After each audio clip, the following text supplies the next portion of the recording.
Kiko é político aqui, riba ng nível e na responsabilidade ante o país. Também assim, esse aqui pouco hora, nós também é essa.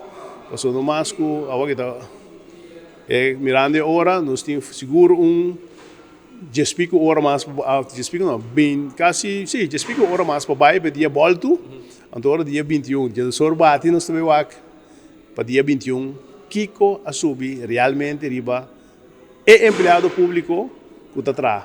Para o país corso, que está atrás para o pueblo, junto com o pueblo, então se verdade, junto com o pueblo, para o pueblo, ou se com o que volta, se está contra do pueblo, não, que se está contra se ou não. Al final, eu pergunto também, quem está decidindo qual modelo está usando? Você quer den conjunto, den cozinha de governo, você larga para só decidir e tomar decisão e me sai bem dilante e tomar sua decisão. E bisa também que assim que nós escolhemos para ser, seja de forma de recurso humano ou de forma de belasting. É que está com nós tudo para belasting.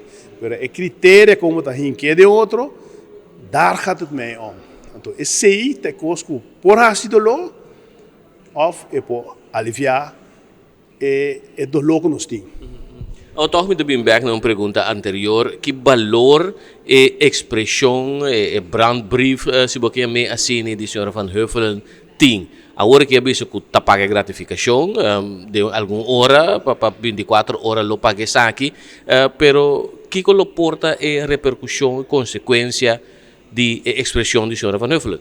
Wak, tur carta ko bing, mi po papia opinari ba che pero quem me tá.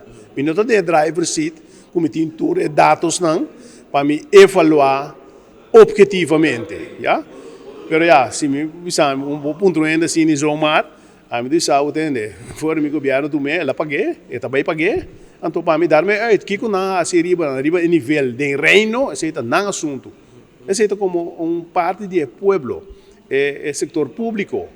Pero já, vamos fazer com China político, para você precisa de como ela mande e que está sua meta de como ela mande. Então, esse é a minha vista de budget.